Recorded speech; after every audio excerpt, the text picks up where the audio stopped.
Welcome back to the Mastering Sales and Negotiations podcast from Huthwaite International. I'm your host, Nick Martin, Director of Learning Solution.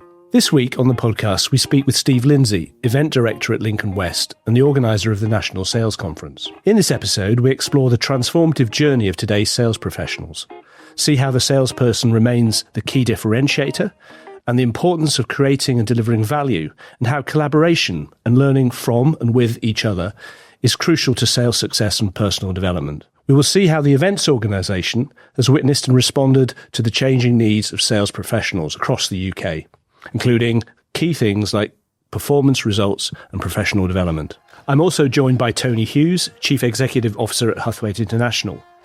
Tony actively promotes the course for sales and negotiation excellence in business development and procurement. Why don't we get into the conversation?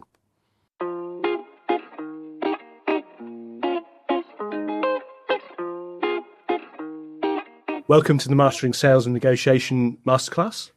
We're lucky to have Steve Lindsey from Lincoln West and Tony Hughes from Huthwaite International. We're here to talk about how the sales environment has developed over the past few years, share some insights, learn a bit about what Steve does and what you've learned and what Tony's learned too. Thanks, Nick. Tony, thanks for coming. Pleasure. Good to see you again, my friend. Yeah, you too. We've known each other a long time.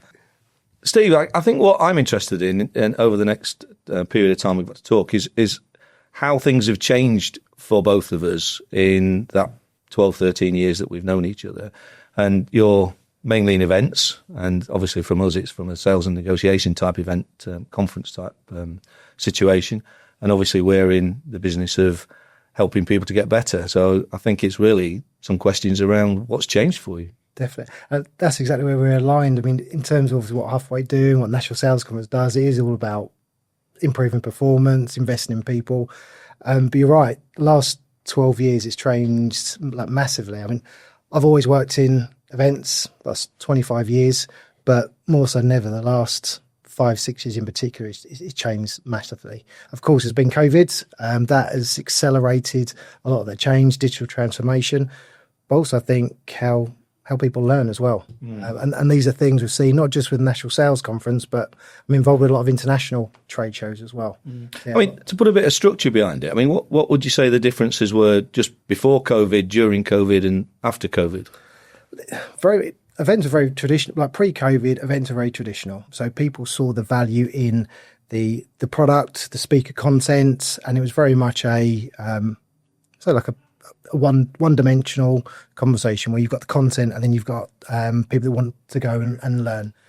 Since COVID, of course, you've got more remote-based offices, remote-based teams. People have engaged more with social media. They've found out a bit more about themselves in terms about how they can actually engage and learn things differently. And like we went through, we were forced to. Like, don't get me wrong, we always wanted to. On my list, I always wanted to do more webinars, do more online learning, because there are certain fixed costs in place with having in-person events. So it was always on the list of things we wanted to do. COVID forced that. And it was a good thing. At the time, it wasn't. Having 2 years with no revenue, of course, no one wants that. But it forced that change. And it helped us adapt. But more importantly, it gave us the opportunity to talk to people, to actually find out what pushed their buttons in terms of what they're more receptive with. And it's not just an age thing. Everyone likes to learn and respond differently to content. And those key changes are the fact that not everyone wants to just sit there and listen to someone else. They want something. They want a workshop environment. That's something else. We've had that with National Sales Conference. We went from just a keynote speaker and an audience. The last 4 or 5 years, we've introduced tracks. So although the content is fundamentally the same, actually how that content delivered is very different. So just tell me a bit more what you mean by the tracks. Apologies, yes. So the tracks, we have performance track, which is more keynote led. So there's a speaker, they share the content. Workshop, so a little bit more interactive. So yes, there is actually someone guiding that content, but actually bringing the people in so they can actually share their experiences. So that's why the track's like a workshop track.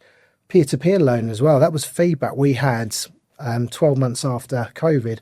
A lot of the senior leaders who were attending our National Sales Conference, they wanted to learn from others. Now, we didn't have that environment at National Sales Conference. So we introduced the basic peer-to-peer learning. We had round tables.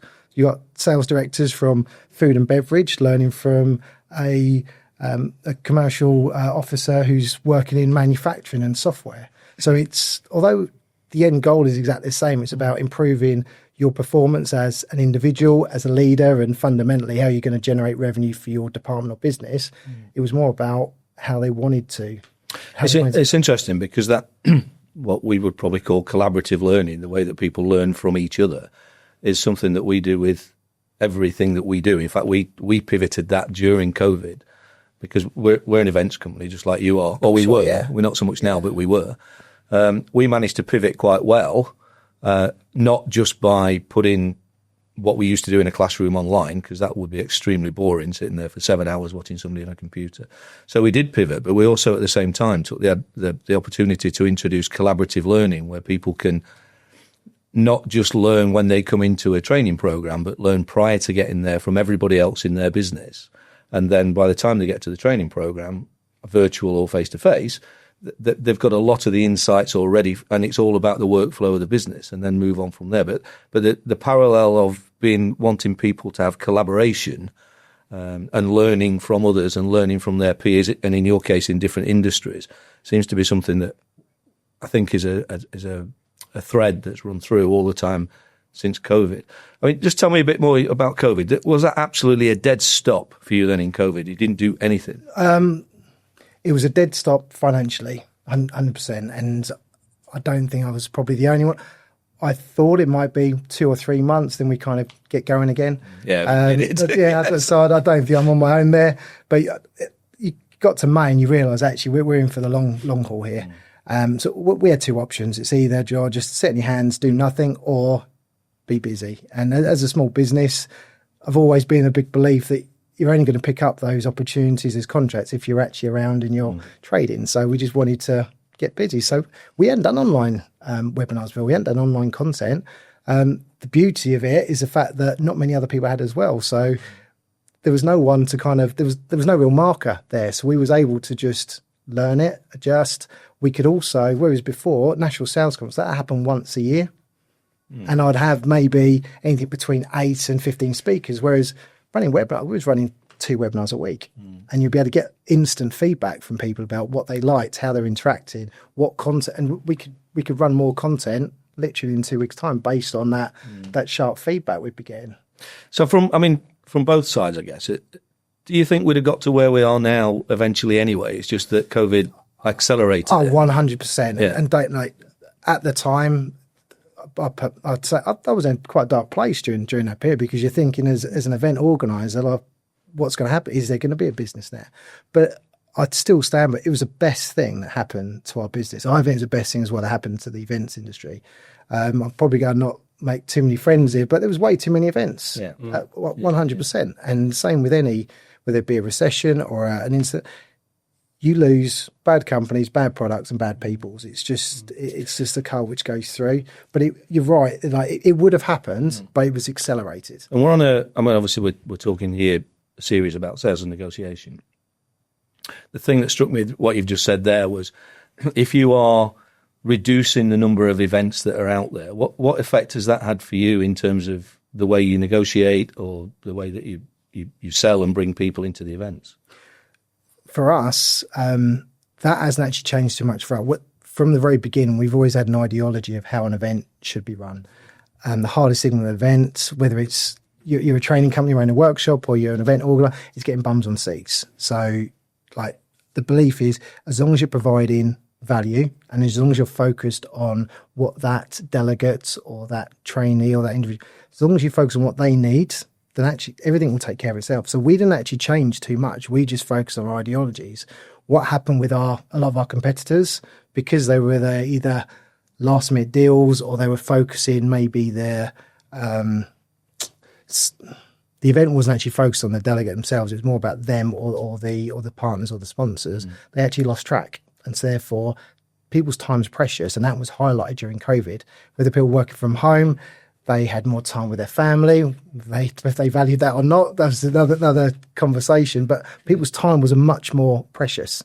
And so as an event organiser, we just continue doing what we were doing before. So in terms of negotiation, you price it correctly in the first place. You make sure that you believe you're offering value for money with what you're offering. If someone's asking for a deal or a discount, then you want to be asking, okay, first of all, why? What's the trade-off? But first, you need to dig a bit deeper into what they really want. Do they really want a deal? Or actually, if they're going to an event or they're going to a training program, they want to actually have some education, or they're going to an event because they want to meet new customers. Steve, could I ask you a question on that around the value that people have or perceive in being together as real people face to face with each other? Has it been easier to convince people to do that more recently since COVID or not? It has for us. Obviously, I'm biased, but the content we have at the National Sales Conference is a high level. So when people are going through and vetting how they want to spend their time, we haven't had a challenge there at all. We've consistently had the lowest attendance rate has been 84% since 2014 when we launched. In fact, 2021 was the only sales event that took place with 87% attendance rate. So we've not actually struggled at all there. I think other events where they've lost their focus have done. But going back to your point in terms of face-to-face interaction, I know that my brain juices flow a lot better when I'm actually in a room talking to people, because you get different ideas, you're in different environments, and you will always learn more if you're actually sitting, talking, engaging, and seeing different things. Yeah, I can testify from experience that you are probably the only events organizer that we ever come across where either my marketing director doesn't ask for a free place for me, because we know we're not going to get it, or that we don't just get it offered.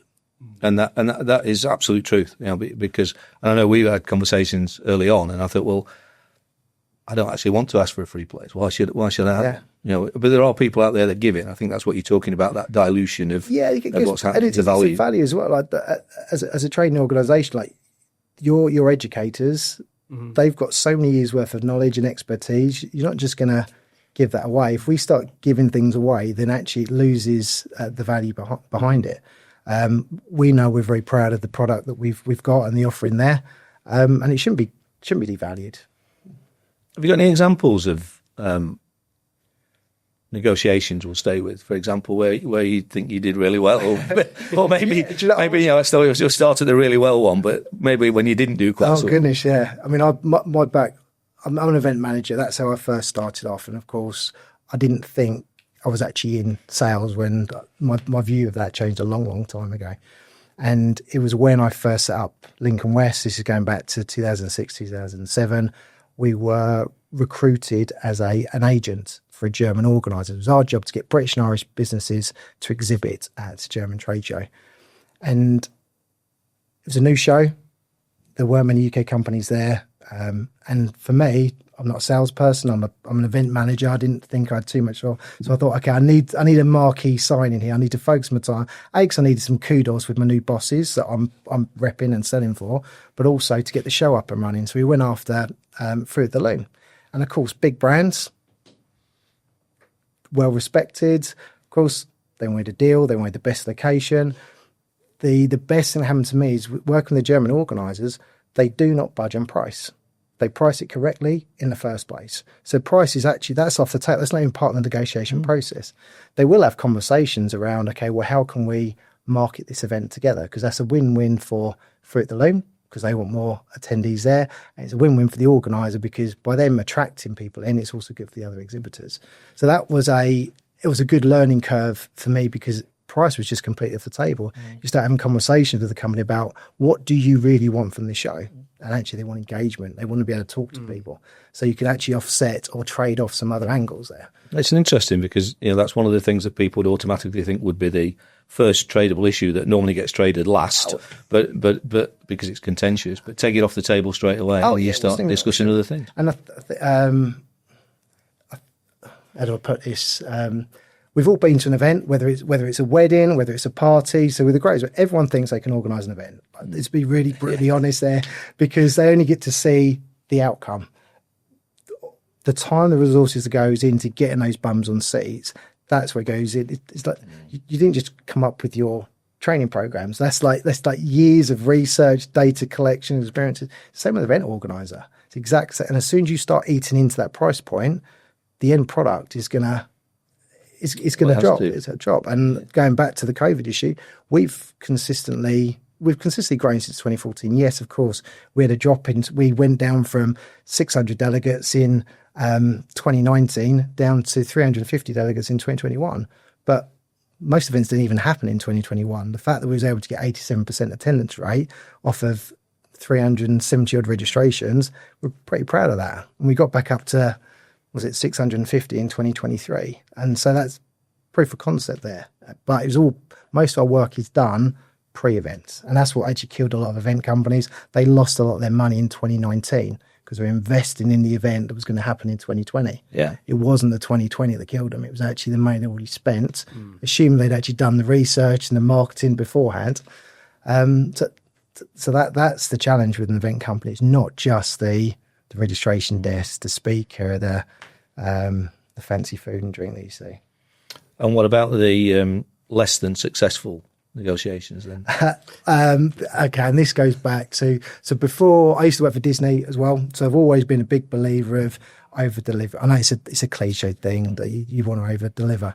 And I just bought my business partner out. This would have been 2009, 10. We worked with one German organiser, was approached by another very reputable one. So I wanted that contract, because it was 100% my own business then. I needed to build on the portfolio for one. But it was a reputable organiser. And I didn't delve into what their expectations were. I was too quick to actually just get the contract signed off and done. It turns out actually they need a lot more hand-holding. And so that, I wouldn't say burnt us at all, we just didn't make any money on the job. And with my mindset of wanting to over-deliver, we really struggled there. And I should have qualified it out before. I should have found out exactly what they really want. They didn't just want a sales agent. They actually wanted someone to take care of the PR, the relationship building with the trade associations.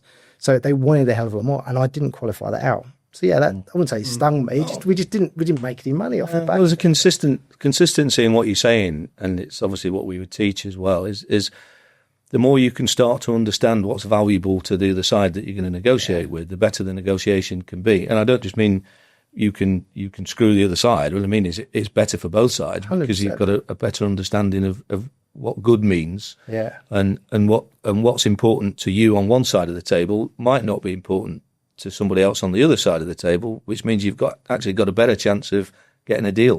Which is why I think that when you take the price off, because everybody wants either more or less money. Yeah. But once you get rid of that, then that's what's valuable to you and what's valuable to me. It means that we can have a much better chance of having a win-win outcome to it, rather than a lose-lose based on price. Definitely. And that's something we see quite a lot. When people forget that, they almost think that, well, whatever I want must be what they want. So it's contentious. And if you can find the kind of almost hidden common ground really between the two sides, it's a lot easier to come out with a good outcome. Absolutely. And everyone does the research in organisations. They know, is this the type of business I want to work with? So the trust is already there. So if the trust is already there, why are they questioning the price? It just doesn't make sense at all. If you want to work that organisation, you trust that organisation, they've done their due diligence, they priced it correctly. It's more about actually just fine tuning what their main outcomes are, or what the main outcomes want to be. Yeah, I mean,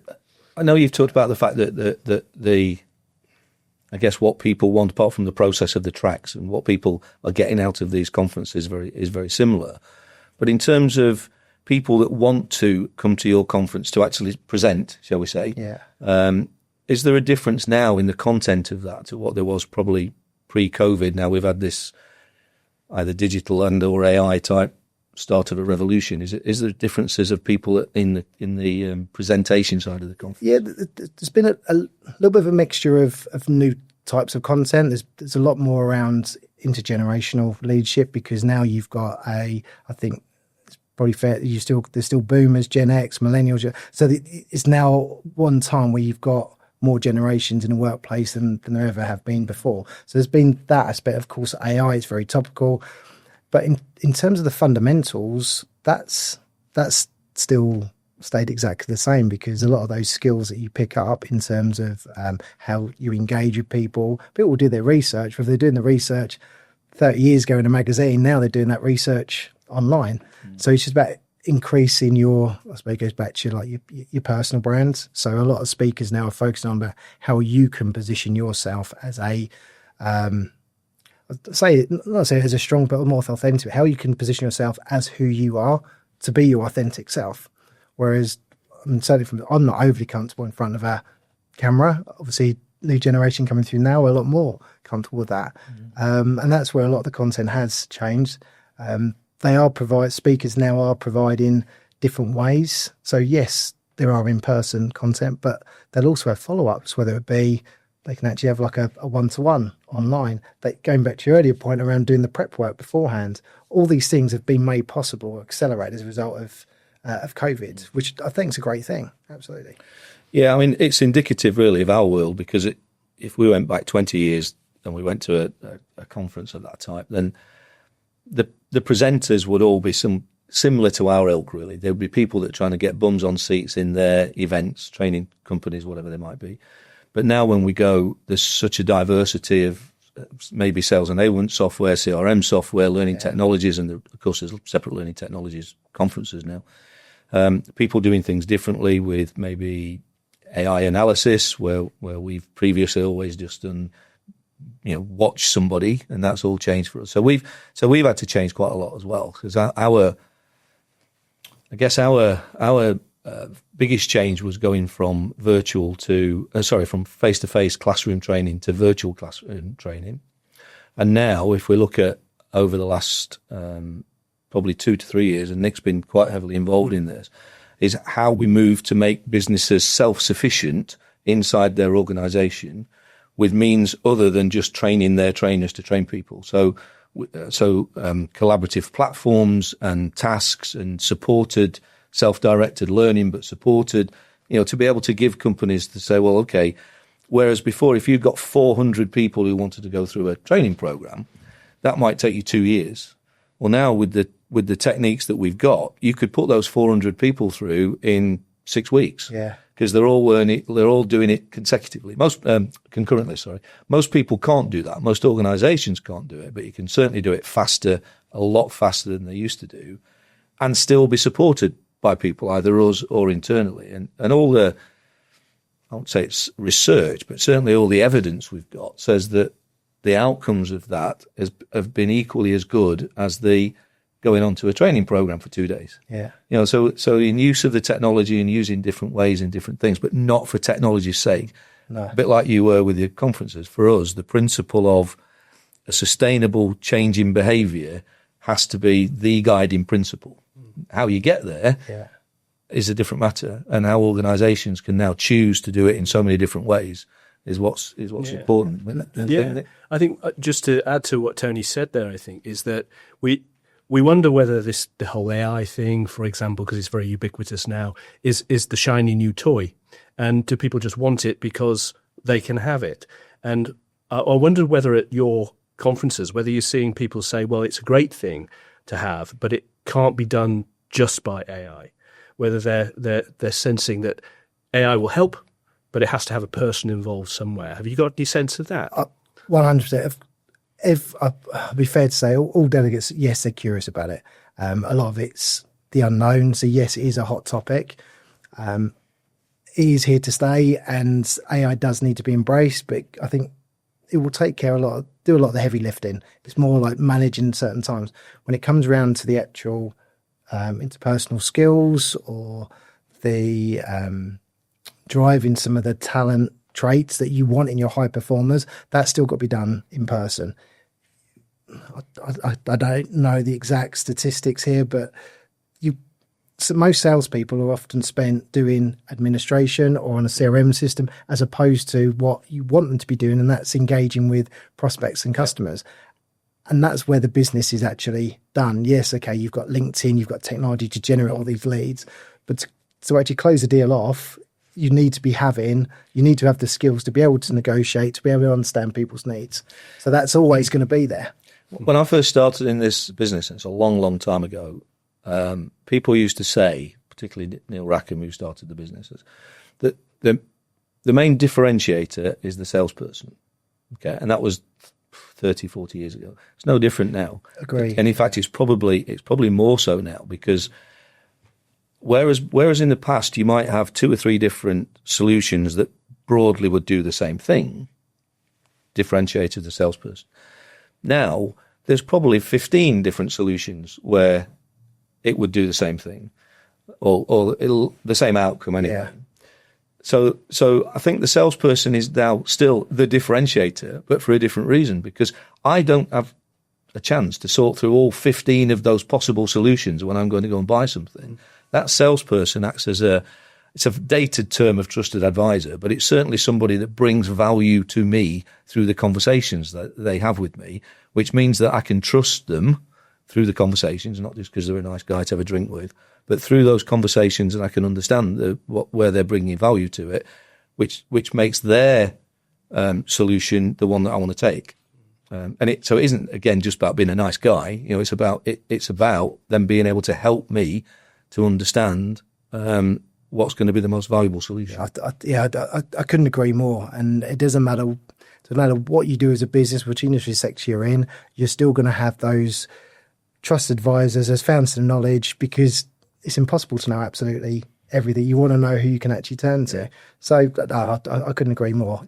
AI is here. Technology has been a great thing. We've learned so much in the last 5 years, but it still doesn't take away from the fundamentals of what are they? Are you a good communicator? Are you a good listener? Can you ask the right questions? All the basics which have been in place for many, many years now. So, Steve, what's this kind of spread of the people that you get coming to the conferences? Is it right from the door-to-door salesman up to the C-suite of $1 billion company, or?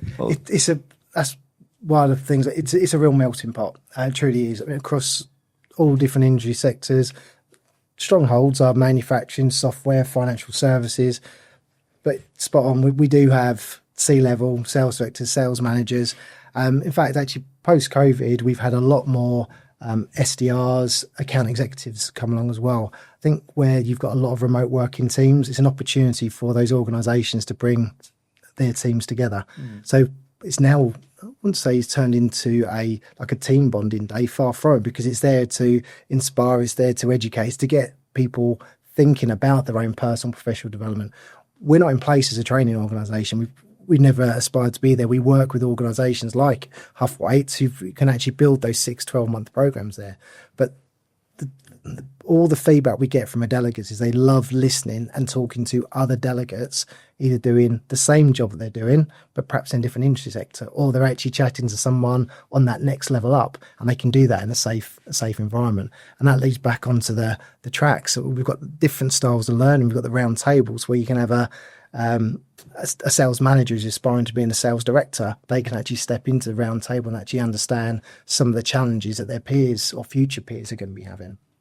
And would you say, Steve, they're more open in that environment because they probably don't know these people? They're not in their own organisation asking about, well, how do I get promoted and how do I become a sales 100%. You're in a safe place because it's not you're not in your own office, or you're not in a customer's or supplier's office. It's actually someone else's home. So therefore, everyone's an equal there. Everyone is a delegate. Everyone's there because they want to become the best version of themselves. They want to advance a career. So it is a safe space, without question. Yeah. Yeah, I think the sales leadership stroke C-suite issues are quite interesting ones because as we've been talking about people developing, if we go back over the years, a lot of people have achieved what they've achieved in positioning a business, not because they have gone through any developmental plan. It's because they were successful. But you don't know if they were successful because of what they did or because of what other people did, and it's just luck. And sometimes they're the ones that are hardest to convince that actually there is a development path for people to get to where they've got to, even though they seem to be fairly natural at it. I had one recently where it was a prospect who we'd got so far down the line of wanting to do quite a large scale rollout across 5 or 6 different countries. And they eventually took it to the CEO, and the CEO said, well, why do we need to train people? Because I never did any sales training, and look at me. Literally, they were almost the words. Look, and so that kind of success by proving the performance without knowing why you've done it it doesn't help a business. I mean, it's great that you've got a good CEO, but it doesn't help the business to say, well, and this is how we can get people to be better, because the CEO didn't know what made him better. No.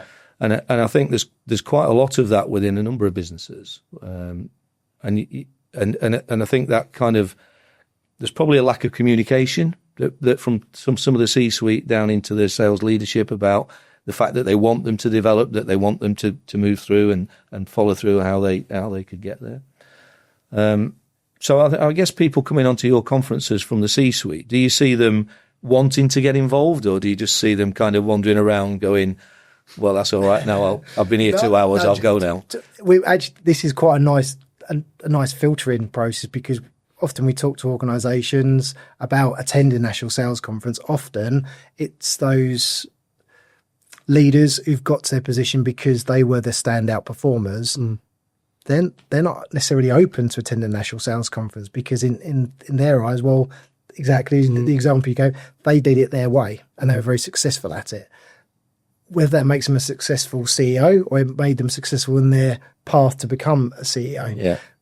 The delegates of National Sales are open to learning, but it doesn't stop those senior leaders having perhaps imposter syndrome, because now you're going to have leaders who they've got different types of the different generations. They want to be led in different ways. It's not, like I said, it's not this where it was before, where you had a very structural, very strict hierarchy, and there was a set process about you just talk to your line manager. Now businesses are very flat and fluid, and you're looking for inspiration from your leader, you're looking for guidance from your leader. You don't necessarily want them to be the best performer. You want them to be able to listen to you so you can become the best performer. So having that open mind, and I think by going to events, by working with organisations that will bring people together, they're the ones who feel comfortable sharing the failures, the cock-ups, or all those things there. They're actually open with that. And I wonder whether they, maybe I'm going off piece now, it's whether it's an insecurity issue. Like the fact that as a leader, you're not open to the fact that you are not 100% perfect, that you feel that your team needs to see that you are the real deal, when actually you want to see vulnerability. You want to see the fact that there is still always a path to learn, no matter how far up the hierarchy you are. Yeah, and I know your company's just done a recent research project on the state of sales, which I'm hoping we're going to talk about in a different podcast going forward. But I think some of those issues around C-suite sales leaders were picked up in there as well. When you ask questions of different people in an organisation, you obviously get different answers, and it's quite revealing. Yeah, and they all acknowledge that, actually, whether it's the elephant in the room or not, but so that they know that there is whether that's an opportunity for them, or whether there's a greater opportunity, probably more so, with being seen to be a leader who will invest in their team's professional development.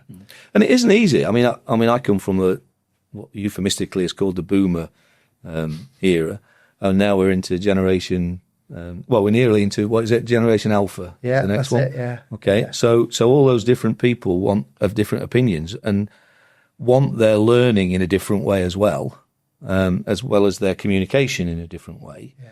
And so, from our perspective, we have to acknowledge that, but we also have to stick to our principles that says, well, just because somebody wants something, it doesn't mean say it's the best thing for them to have. Yeah. If what they said, well, I only want to get my learning by doing 2 minutes on a mobile phone on a Monday morning, that isn't going to work, is it? Even though you might want it. So it's that balance between what people want, what people need, convincing them, seeing value in doing things in a different way. Yeah. And that generational differences, which I always think is a bit cliched, because clearly not everybody's in that same area.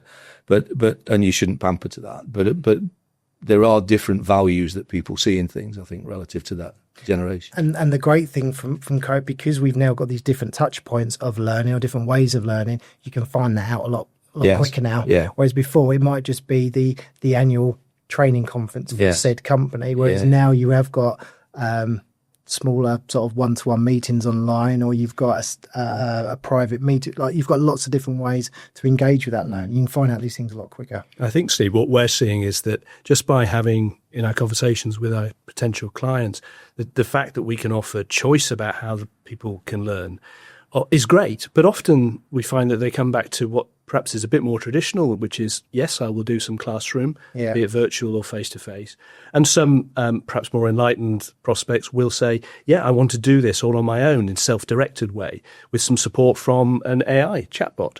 But the fact that we can offer that choice and educate them in what the upsides and downsides are of each of those things, I think works in our favour, in any training and development company's favour. I think that's a good thing. I think it is tough now because there is so many different choices. I mean, I'm a nightmare when I go into a restaurant. I don't want to go in a restaurant when there's loads of choices in there. I like what I like, and if there's too many options there, I don't know what's best. You just want the expensive tasting menu, don't you? So you have to choose. I'm a Scotch egg kind of guy, so I'm pretty low maintenance. But he does the whole choice thing. It does open another conversation around actually going back to your point. Do people actually know what they really want? People do want lots of choice, but actually fundamentally they want to be the best versions of it. They want results. They want to have purpose. They want to be a part of something, but they still need to. They need to test it out. They don't know what they don't know. Sorry, go on, Steve. Forgive me. No, that's just it. You only know what you know. So unless you try things out, but I think fundamentally what has been proven is that it doesn't matter what generation. And I agree with you. I don't think it's a generation. I think it's probably more of an age thing, just because we become a little bit longer in the tooth. And we work out what works for ourselves. That actually the face-to-face interaction, even if it is just on a train having a conversation, or whether it is in a classroom environment, or whether it is a one-to-one mentoring session, that mentoring could be not leader down to manager. It could actually be the other way around as well, because there's a lot to be learned from young generation going up. It's that opportunity of choice. Okay, so we've got a few minutes left, Steve. What's next for Lincoln West? Well, National Sales Conference has always been about professional development and recognition. We're going to be launching the National Sales Awards this year. Okay. So that's going to be happening in November. Nominations open in March. Really excited. There's already been a big buzz around it now. It's an opportunity for sales directors. In fact, obviously, Huthwaite, you're going to be one of our partners for the awards. Yeah, I'm very excited about it because back in the day, we were very instrumental in the previous National Sales Awards, and we were usually the headline sponsor, and there were these big 1,000-people events down in London, literally 1,000 people, dinners in London, and they were fabulous events. I'm not quite sure, even though I was judging them, I'm not quite sure whether the right people always won, because it was always about an event night, and there was a lot of sponsorship going on, shall we say, and that all then came to an end prior to COVID, really, as those type of award ceremonies changed a little bit. So I'm really glad to see that it's been brought back again, and I think you're going to do it in a slightly different way as well, aren't you? To the old style black tie events in a big hotel somewhere. Yeah, definitely. And obviously, people have seen what we've done with the National Sales Conference, so they know there's a certain level of consistency, trust. So with us running the awards, of course, there'd be an independent judging panel. I've got absolutely nothing to do with that judge. There'd be a head judge, be auditors in place. So I'd like to feel that what we've done with National Sales Conference, where we've not just sold ourselves to the highest bidder, that those values will be transferred across the National Sales Awards as well. And it will be different. It's going to be a moving away from the super expensive London glam hotels. Yes, we are going to be having a great experience for everyone, but it's going to be a lot more networking. We're going to make it much more affordable, so we can actually have much more higher engagement as well. It's tough. Things are expensive now for individuals and for organisations. So most importantly is getting a high level of engagement. Yeah, I'm really looking forward to it. I know we're doing I think I'm judging on the Sales Director of the Year Awards. I'm really looking forward to seeing what people do.